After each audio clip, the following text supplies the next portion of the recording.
철야 예배하고 이런 거를 조금씩 짧게 일부러 또 여러분들 또 뭐 그런 걸 좀 맞춰서 이렇게 해주다 보니까 야성이 떨어지는 것 같더라고. 야성. 철야는 말 그대로 철야인데 하나님 앞에 그런 마음이 없어지고 이렇게 시간이 조금 오래 가면 아우 힘들다, 어렵다, 귀찮다 하는 이런 마음이 드는 건 나만 그런가? 여러분도 아마 그럴 거예요. 그러나 조금 더 일찍 가서 내가 TV 조금 더 보거나 아니면 조금 더 일찍 쉰다고 복이 되는 건 아니에요. 여러분들이 언제나 하나님 앞에서 우리가 할 일은 딱 하나, 내 육신의 생각대로 하려고 하지 말고 하나님 말씀대로 순종하려고 하는 삶만 여러분들이 잘 살면 그게 하나님 기뻐하는 것. 기왕이면 하나님은 다 우리를 사랑하시고 인도하시고 복을 주시고 그렇게 하긴 해요. 우리는 하나님의 이제 마치 그것과 같잖아요. 세상에 개들이 많이 있지만 우리 집에 있는 개는 다르잖아요. 여러분, 우리가 하나님의 울타리 속에 우리는 여기에 있다는 소리예요. 우리가 그래서 우리가 하나님의 보호를 받는데 기왕이면 좀 말도 알아들어가지고 똥도 지정한 곳에서 싸고 또 이러면 굴르고 막 이래주면 얼마나 더 사랑을 받고 얼마나 더 이렇게 하겠어요. 맨날 짖기만 하고 아무데나 똥을 싸제끼고 그렇게 하면 맨날 혼나는 거예요. 뭐 물론 사랑 안 받는 건 아니지만 혼나는 건 혼나는 거예요. 그래 그걸 가지고 야 주인이 진짜 나쁘다, 지 나쁜 거는 생각도 안 하고 그러면 안 되겠죠. 그래 우리가 언제나 우리가 이 땅에서 살 거는 하나님을 기뻐하는 건데 하나님을 기뻐하려고 하니 하나님 말씀대로 사는 훈련, 말씀대로 사는 어떤 그런 것들을 꼭 해야 되겠다. 그래서 먼저 영상을 볼 때 내 생각대로 살지 말고 하나님 말씀대로 살지. 여러분들 한번 답이라고 하는 그 조정민 목사님, 요거는 그건 아니구나. 강대영 목사님이 이렇게 했던 건데 일단 한번 들어보면서 내가 어떻게 살아야 될까 한번 생각해 봅시다. 로마서 8장은요 정상적인 성도의 삶에 대해서 나옵니다. 정상적인 성도의 삶은 뭐냐면 죄를 이기는 거예요. 어떻게 죄를 이깁니까? 육신을 따라가지 않고 성령을 따라 행하면서 죄를 이겨나가는 삶을 실제 사는 것이 그리스도인의 삶입니다. 영향력은요 우리가 이 세상에서 어떤 그리스도인의 빛과 소금이 되는 거는요 노력한다고 해서 되는 게 아닙니다. 내가 육신을 따라가지 않고 성령을 따라가는 삶이 되면 내 안에 계신 성령님이 가정에서 세상에서 저절로 빛과 소금이 되게 만들어 주십니다. 그러니까 우리는 실은 한 가지만 하면 돼요. 육신을 따라가지 않고 성령을 쫓아 행하면서 날마다 죄를 이기는 삶을 살기만 하면 그러면 나머지 모든 것들은 하나님께서 다 이기게 해 주실 것입니다. 육신을 따르지 않고 그 영을 따라 행하는 우리에게 율법의 요구가 이루어지게. 뭐를 따르지 않고요? 육신을 따르지 않는 게 먼저예요. 그 다음에 영을 따라 행해야 율법의 요구가 이루어지는 거예요. 육신을 따르는 이것이 분별되지 않고 내가 육신을 따라가면서 왜 율법의 요구가 안 이루어지지? 왜 말씀이 순종 안 되지? 당연히 안 돼요. 이게 육신이구나. 이게 돼야 그 다음에 이거는 아니고 이게 지금 성령의 인도함이구나. 이게 되잖아요. 근데 많은 분들이 육신을 따르지 않고부터 이게 헷갈려 버립니다.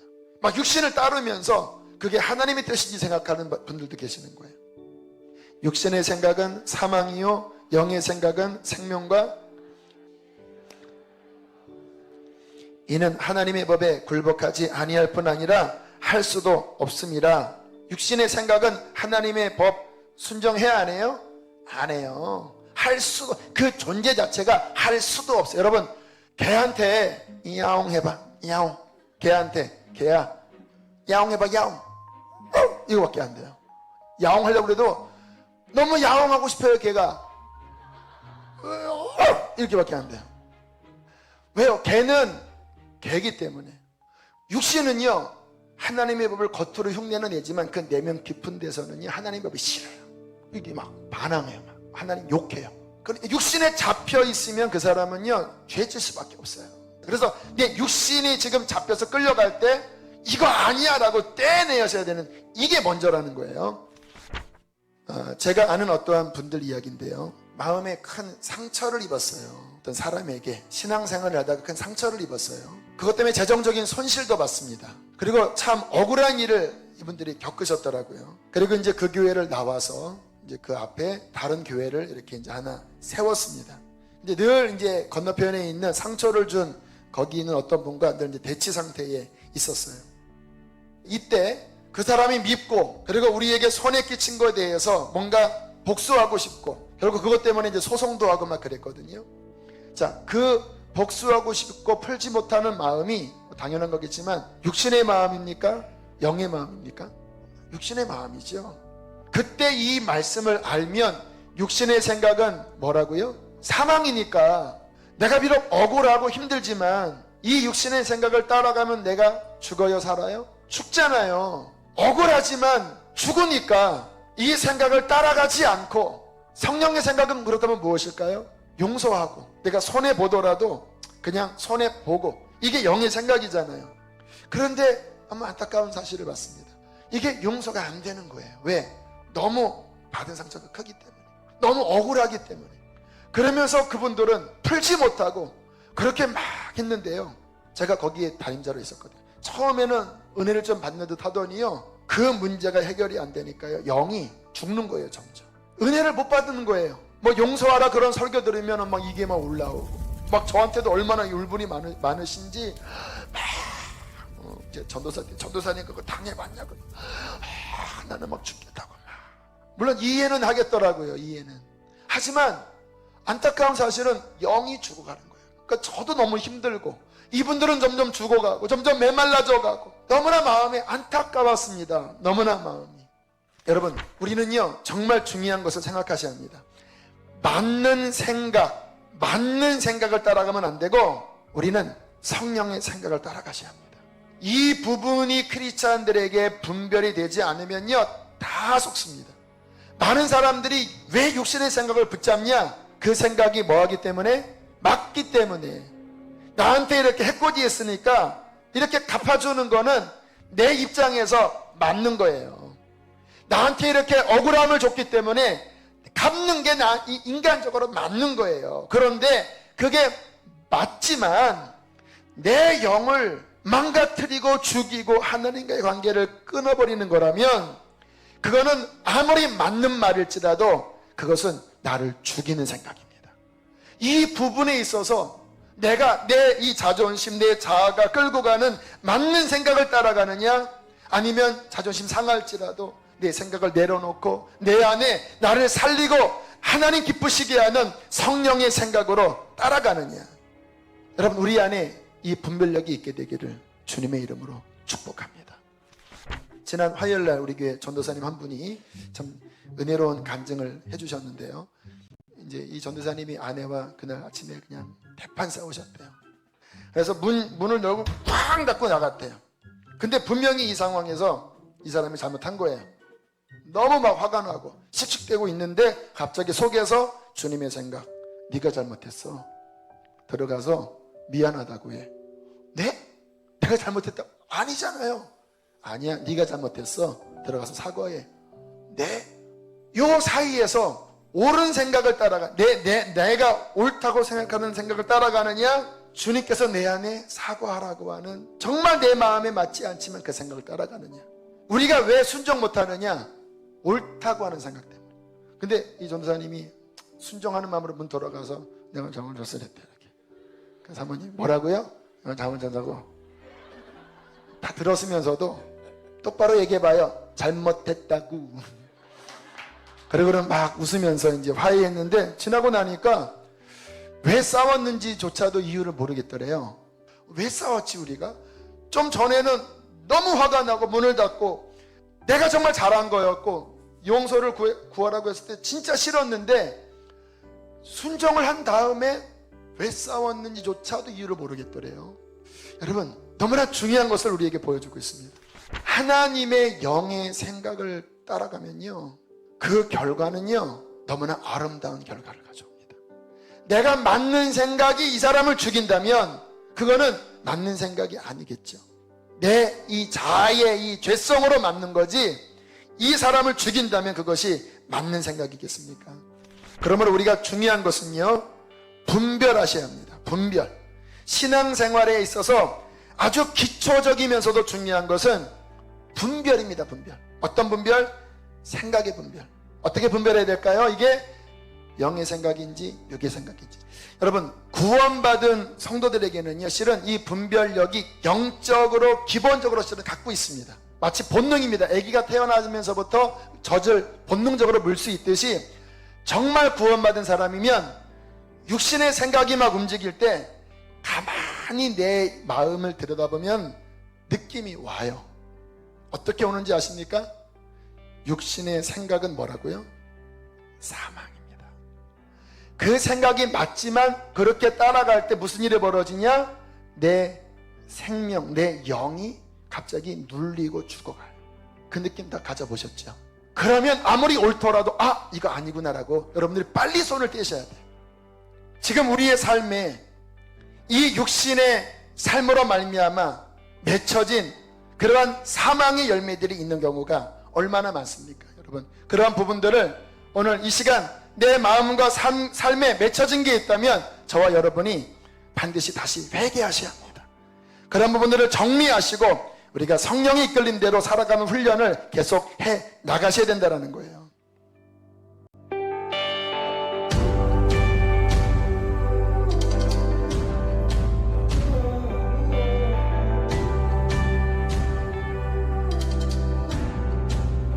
아셨죠? 예, 잘 이렇게 늘 살아가면서 제가 보니까 맞고 틀리고 내가 온전하게, 너희가 하나님이 온전하신 것 같이 너희도 온전하라 그랬어요. 우리가 완전하고 어떤 그런 삶을 살아야 되는데 그걸 내가 육신으로 내가 완전하려고 하면 절대 안 되는 거예요. 그냥 내가 하나님 말씀대로 그저 내가 뭐 성질머리도 나쁘다, 버럭박이었다 이렇게 해도 그냥 한 걸음씩 그때 따라가는 거예요. 어느 날 돼요. 어느 날 바뀌어 있고, 중독이나 이런 것도 마찬가지예요. 그래서 내가 막 이렇게 컴퓨터나 막 이런 거를 끊으려고 한다고 되는 건 아니에요. 그러나 말씀 가운데 내가 부닥치는 대로 이번에 정말 끊어야 되겠다 하고 작심삼일이 되더라도 해보고, 또 하나님 말씀 가운데 또 순종해보고, 그러면서 그걸 이렇게 말씀 따라가 보려고. 그래서 여러분들이 말씀과 기도 예배 시간을 늘려야 돼요. 하나님 앞에서 이런데 순종하며 따라가려고 하면, 그러다가 보면 온전한 길에 이르러지는 줄로 믿습니다. 그래서 이제 하나님의 뜻이 그러면 헷갈릴 때는 어떻게 하냐 하고 이야기를 해주는데 아주 명쾌하게 잘 이야기를 해주더라고요. 조정민 목사님이 이렇게 답을 해줬는데, 한번 그거는 짧은 거니까 그것도 한번 이제 하나님 뜻이 문제잖아요. 항상 하나님의 뜻이 그게 헷갈리고 그래서 문제인데 어떻게 답하는지 한번 보세요. 예.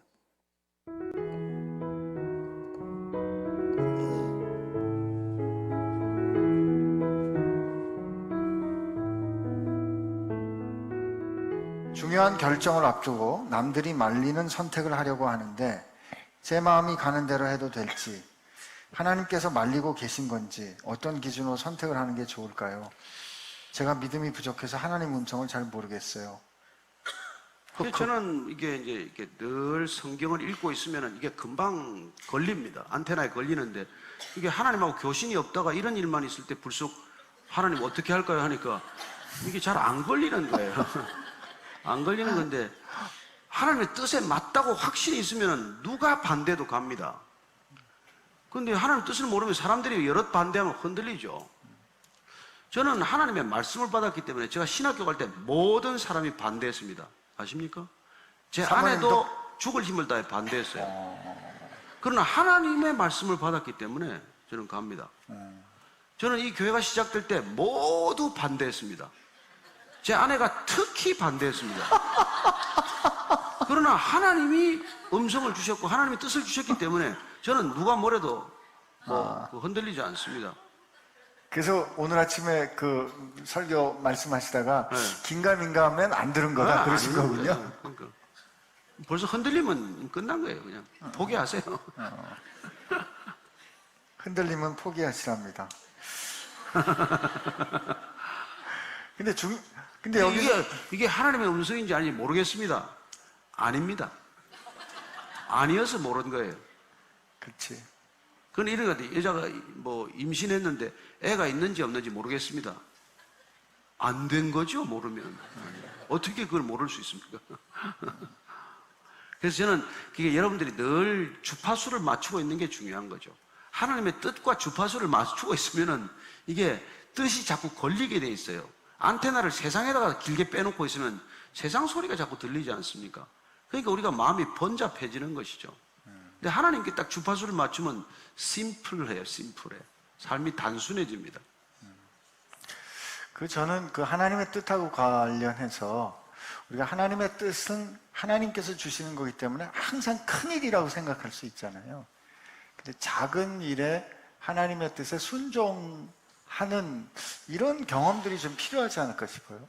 그렇죠. 오늘 그 말씀, 형제와 이게 연합하고 동거하는 게 어찌 그리 선하고 아름다운지요. 예를 들어서 뭐 선교지에 큰 뭘 짓는 게 선하고 아름답다고 얘기하지 않았잖아요. 세계에서 제일 큰 교회를 이루어라. 얼지 그리 선하고 아름다운 거. 이렇게 말하지 않습니다. 옆에 있는 형제하고도 동거하지 못하고 연합하지 못하면서 교회가 커지면 뭐해요? 교회 아닙니다. 제가 다는코 얘기하지만은 그건 형제와 동거와 연합이 없는 곳은 교회 아니에요. 종교기관입니다. 여러분, 참 교회란 그게 아니에요. 그죠? 한숨은 왜 쉬어? 아니, 두 가지 뜻인데요. 좀 위험하다. 근데 인정할 수밖에 없다. 저는 목회란 형제가 되고 이렇게 자매가 되는 일이에요. 그래도 이 교회가 형제 자매 교회인 거 아시죠? Brothers and Sisters in Christ. 우리 No Ministry Church다. 우리는 하나 되는 게 목적이란 말이에요. 서로 사랑하는 게 목적이란 말이에요. 그게 하나님의 일이에요. 무슨 뭐 내 야망을 포장해 가지고 뭐 하는 게 이건 하나님의 일이 아닐 수 있다는 것이죠. 그것도 다 뭐 하나님의 일이 될 수도 있고 안 될 수도 있는데 그건 내 기준이 아니라 성경이 기준이란 말이에요. 성경이 기준이라는 거예요. 그러니까 여러분들이 말씀을 모르면 다 당할 수밖에 없잖아요. 왜 점을 보러 갑니까? 왜 자꾸 뭐 예언을 들으러 가요? 왜 능력 있는 사람 찾아갑니까? 말씀이 내게 없으니까, 내게 능력이 없으니까, 내게 대책이 없으니까 또 흔들리게 마련이죠. 자, 이런 말이에요. 어떤 말인가 하면 헷갈린다 그러면 뜻이 아니다 하는 건 아직 어리다는 뜻이에요. 영적으로 어리고 그렇다는 뜻이 그러나 자꾸만 여러분들은 이게 하나님의 말씀인가 그렇지 않은가에 있어서 하나님의 말씀을 선택하는 훈련을 꼭 해야 돼. 그래서 주파수를 항상 주님께 맞추고 있으라고 하잖아요. 그래야 그 헷갈림도 있는 거예요, 사실은. 그리고 사람에게는 매번 헷갈릴 수밖에 없는 게 사람에게 자유의지가 있어서 그런 거예요. 자유의지가 있으니까 그 헷갈림이 없으면 자유의지가 없다는 거잖아요. 로봇이라는 거잖아요. 하나님은 우리를 그렇게 만들지 않으셨더라고. 그래서 나의 결정이 굉장히 중요해요. 매일매일 나의 결정이 굉장히 중요해요. 그래서 나의 결정이 틀리지 않으려고 하나님 뜻을 찾아보려고 막 애를 쓰고 그렇게 하는 거죠. 그래서 하나님 말씀에 잘 주파수를 이렇게 맞추고 있다가 보면 그런 것들이 걸리게 된다. 항상 하나님 앞에 그렇게 걸리게 된다. 그리고 하나님의 뜻이 막 어디에 뭘 하겠다 말겠다 하는 이런 뭐 큰 것이 아니라 적은 것에서 많이 걸리는데 그건 바로 형제가 연합하여 동거하며 어찌 그리 아름다운가 하는 게 어찌 그리 선하고 아름다운가 했던 게 형제가 연합해 동거하는 거라고 했으니까 그게 별거 아닌 것 같고 우리가 보기에는 막 교회가 커지는 것만 큰 것 같고 큰 뭔가를 한 것만 큰 것 같다고 생각하지 말라는 거예요. 적은 것에서부터 순종이 안 되면 큰 게 순종이 절대 안 됩니다. 하나님이 그리고 큰 걸 주지도 않아요. 그래서 여러분들이 원수를 사랑하라, 뭐 또 아니면은 용서해라, 아니면은 원망하지 마라, 이런 것부터 순종하는 거예요. 그거부터 한번 해봐야 돼요. 이를 악물고서라도 나는 끝까지 내 감사해 보겠습니다. 감사해 보겠습니다. 이런 상황 속에서도 하나님 감사해 보겠습니다. 말씀대로 따라가 보겠습니다 하고 순종해 보는 훈련을 여러분들이 한 번, 두 번 해내야 된다는 거예요. 아셨죠? 자, 물리학자 알버트 아인슈타인은 이런 말을 했어요. 내 곁에는 항상 두 종류의 사람이 있다. 첫째 종류의 사람은 기적은 없다고 믿는 사람들이고, 둘째는 내게 일어나는 모든 사건이 기적이다라고 믿는 사람들이다. 그렇게 이야기를 했어요. 여러분, 인생은 해석입니다. 해석. 내가 경험하는 일들을 어떻게 해석하느냐에 따라 행복한 사람이 될 수도 있고 불행한 사람이 될 수도 있지요. 매사에 불평거리를 찾는 사람은 온 지구를 불평으로 가득 채울 수 있어요. 그래서 능력 많은 부모 밑에서 태어나 인생 편하게 사는 사람도 많건만 나는 왜 이처럼 못난 가정에 태어났을까? 나는 왜 이렇게 허약한 몸을 가지고 태어났을까? 내겐 왜 이리도 힘들고 어려운 일들이 많을까? 나는 왜 이렇게 못생겼을까? 우리 가정은 언제나 돈 걱정 없이 살 수 있을까? 똑똑하고 잘난 자식 하나라도 주시지. 이런 마음을 가요. 이런 사람에게는 세상 만사가 불평거리. 이들의 주제곡이 있다는 거예요. 이용복 씨의 어머니 왜 날 낳으셨나요? 바람이 힘을던 어느 날 밤, 그 어느 날 밤에 떨어진 꽃잎처럼 나는 태어났다네. 내 눈에 보이던 아름다운 세상 잊을 수가 없어. 가엾은 어머니 왜 날 낳으셨나요? 알아요? 내가 이거 배우려고 내가 애를 먹어서 오늘 열심히 듣는 이용복 씨 눈 안 보이는 분 알죠? 그분 옛날 대표곡이잖아요. 감사거리를 찾는 사람은 온 세상이 감사할 일들로 가득 차 있는 거예요. 당연하다고 생각하는 모든 일들이 은혜요, 기적이라고 하잖아요. 여러분, 내가 문제가 생기고 나면 당연한 건 없더라고. 세상에 당연한 건 없고, 문제가 터지고 나면 그때 원망하고 불평할 수가 없어요. 내가 그런다고 내한테 도움이 안 되니까. 그런다고 내가 뭐 원망한다고 원망해가지고 그 일이 잘 풀리고 잘 될 것 같으면 원망하면 돼. 그런데 그런 일은 없어요. 없더라고. 나만 손해더라고. 나만 화가 나고 나만 짜증나고 나만 힘들어지더라는 거예요. 더 힘들어지고 더 나락으로 떨어지는 게 그게 그런 일들이 있더라는 거예요. 그래서 우리가 하나님 앞에서 언제나 평상시에 주님 앞에서 내게 일어나는 모든 여러분, 제가 중환자들 이야기 많이 하잖아요. 중환자들 이야기. 또 지금 우리 교회에도 어려운 가운데 있는 분들 이렇게 생각해 보면 원망할 수가 없어요. 원망한다고 되는 일은 아니에요. 어떻게 하면 하나님 앞에 더 기도하고 간구하고 해서 이 문제를 해결할 수 있을까만 생각할 수밖에 없어요. 선택의 여지가 없더라고. 나는 선택의 여지가 있는 줄 알았어요. 없더라니까. 나는 그랬어요. 나는. 여러분, 우리가 그래서 그 어렵고 힘들고 질병 가운데 있는 사람들이 지금 원하는 게 뭐예요? 원하는 건 평범한 일상으로 돌아가는 그걸 원해요. 그게 기적이에요. 그들에게. 그게 기적인 거예요. 다른 게 기적이 아니라니까. 낫는 게 기적 같지만 그거 나으면 평범한 일상으로 돌아가는 거예요. 내가 지금 하고 있는 손가락이 부러졌으면 손가락 이렇게 하고 있는 이것으로 돌아가는 게 기적이란 말이에요. 여러분들은 그러면 기적을 지금 살고 있는 거 아니에요? 열심히. 기적 가운데 있는데도 나는 그냥 불만이 많고 걱정이 많고 두려움이 많은 건 아닌지 한번 살펴봐야 된다.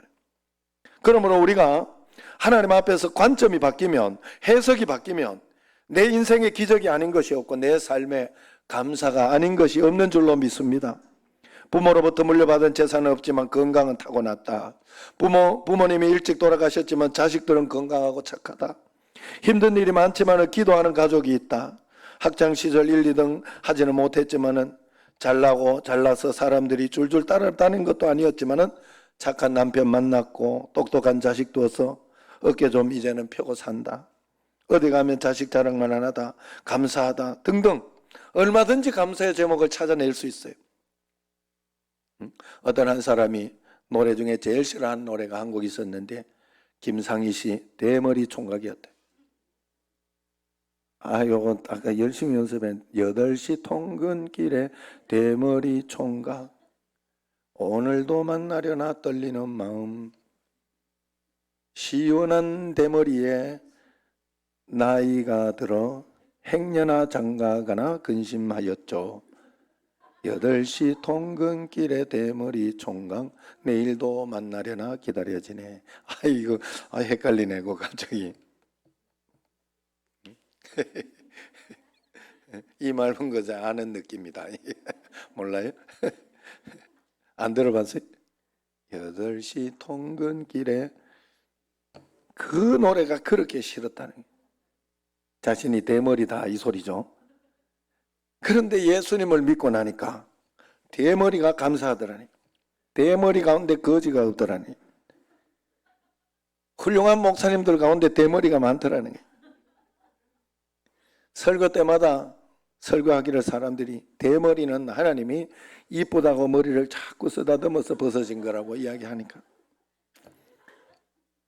혹시 없지요 지금? 또 이 상처될라. 예. 또 설교 때마다 하나님이 매일같이 머리카락을 세시는데 자기는 하나님의 일을 줄여들으니까 너무 감사해.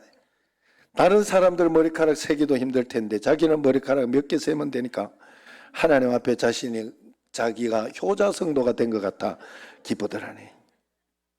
여성들에게 탈모는 있지만 대머리는 여성들은 없다고 이래요.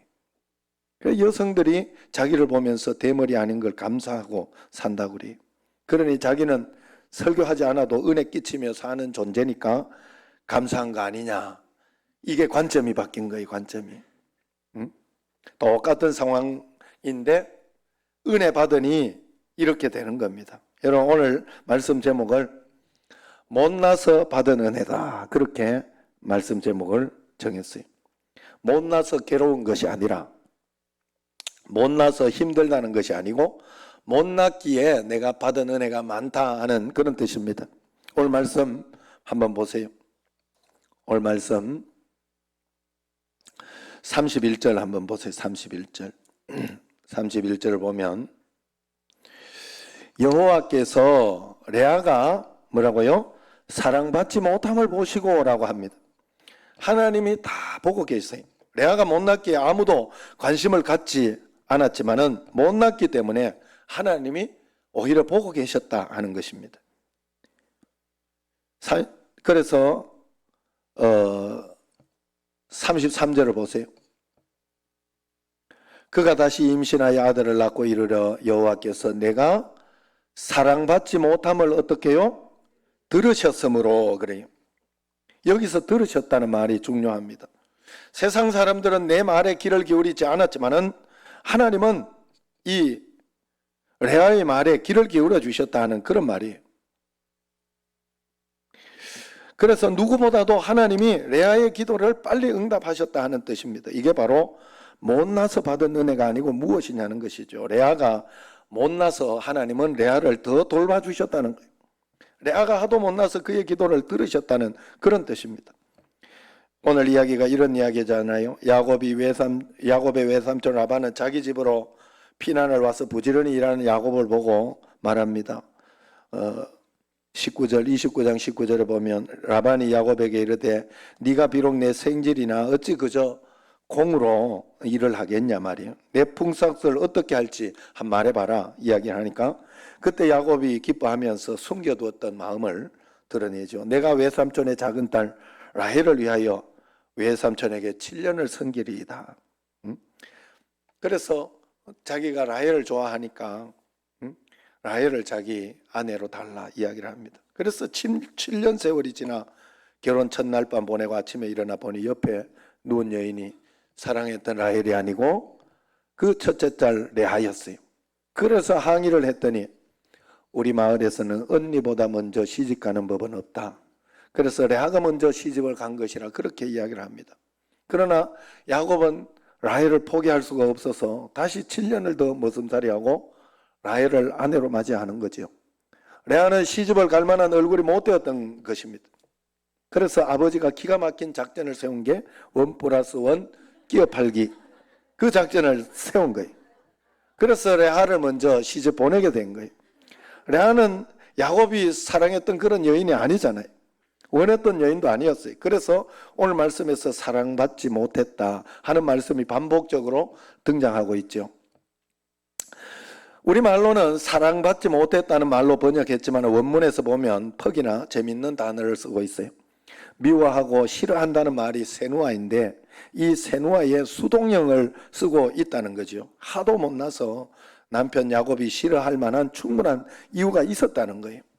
레아는 야곱이 사랑했던 여인, 원했던 여인은 아니었습니다. 장인 라반의 속임수에 넘어가 억지로 떠맡은 그런 여인이 레아였던 것이죠. 그러니 레아에게 사랑이 갈 리가 없잖아요. 그럼에도 불구하고 야곱이 계속 레아의 침실을 찾아 자식을 낳지요.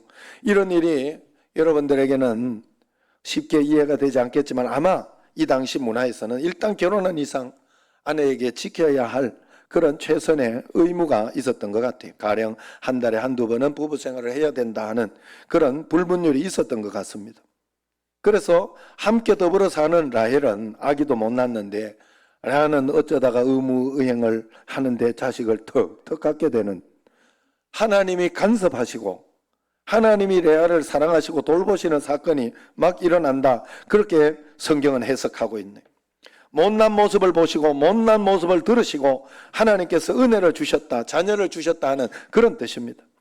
복에 그는 아브라함의 가문은 믿음의 조상이 되어서 12지파를 형성해야 하는 게 하나님의 구속사적인 계획이었어요. 구속사를 이루어가는 과정 속에서 내 여인이 쓰임을 받게 되는데 주로 아이를 낳는 여인은 못난 레아였다는 거예요. 가장 큰 일을 한 사람이 가장 못난 레아였다는 거예요.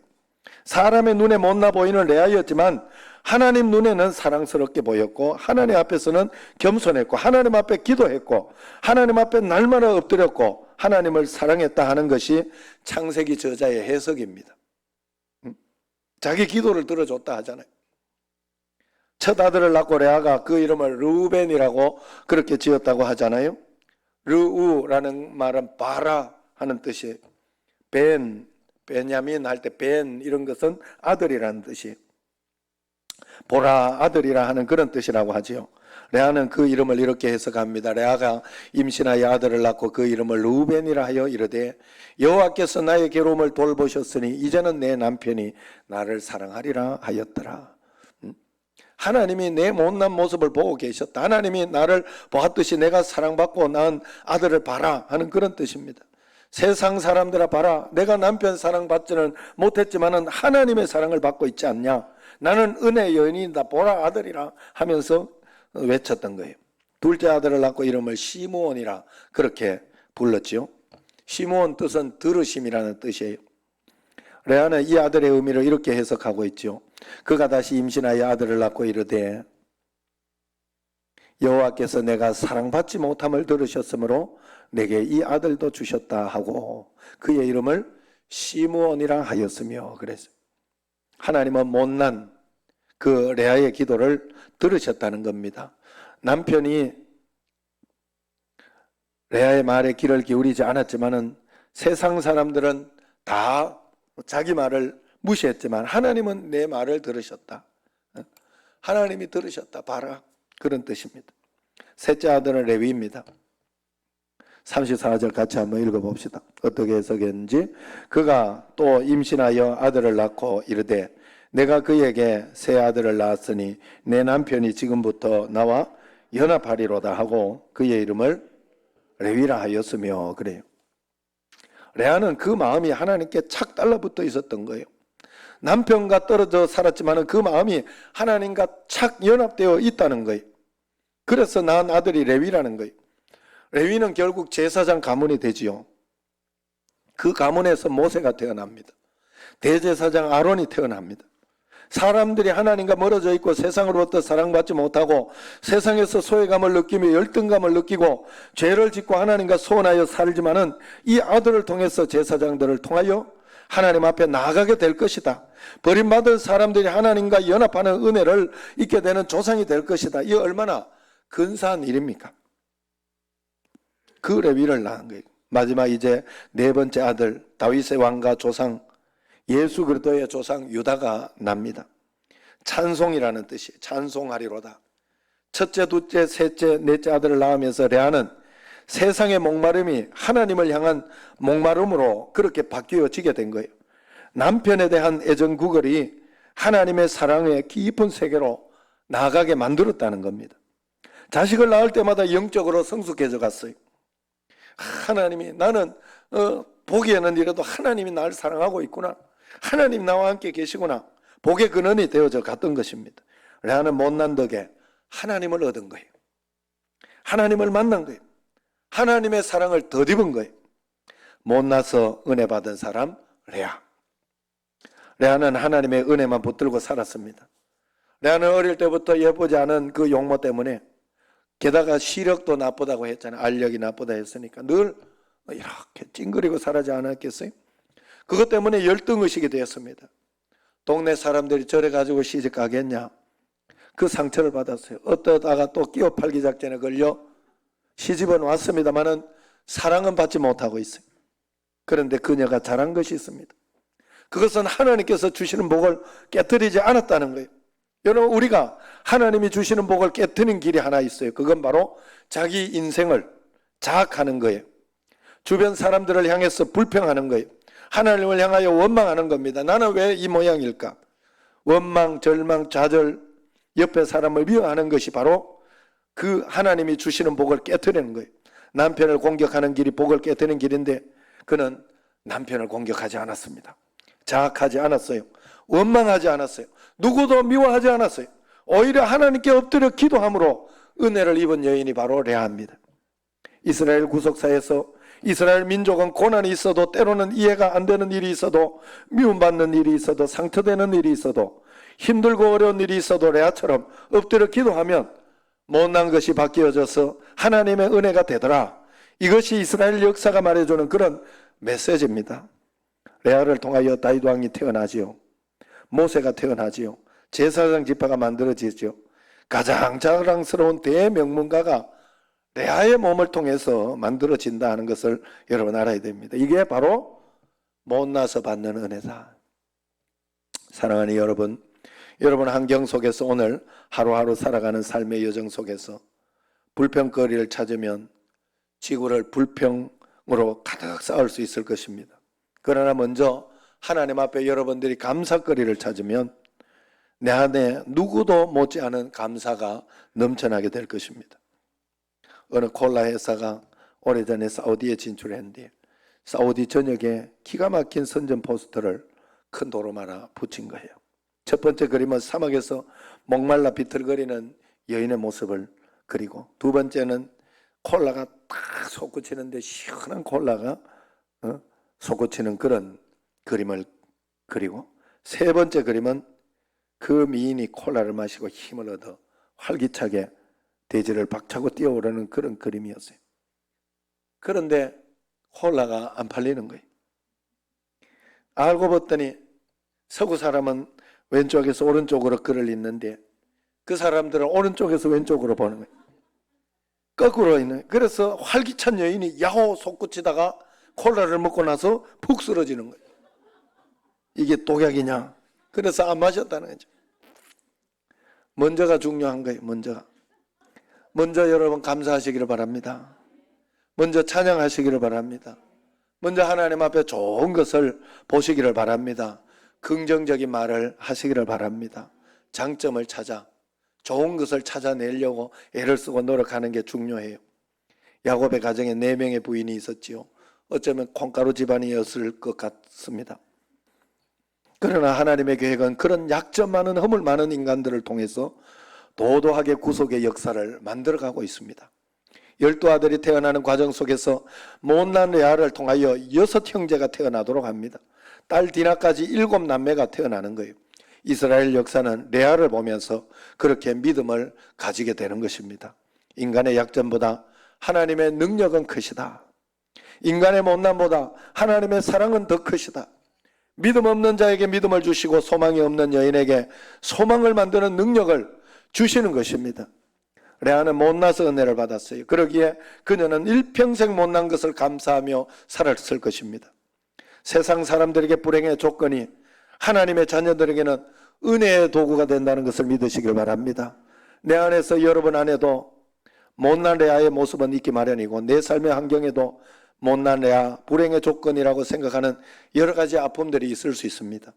그러나 만약 지금 내가 이것 때문에 낮아져 기도할 수 있다면, 하나님 만날 수 있다면, 하늘의 문이 열릴 수 있다면, 은혜의 통로가 열릴 수 있다면 그 못난 것이 은혜가 될 줄로 믿습니다. 못나서 받은 은혜의 주인공 레아처럼 오늘 나의 못남이 하나님의 은혜를 덧입는 그런 조건이 되기를 주의 이름으로 축원합니다. 기도하겠습니다.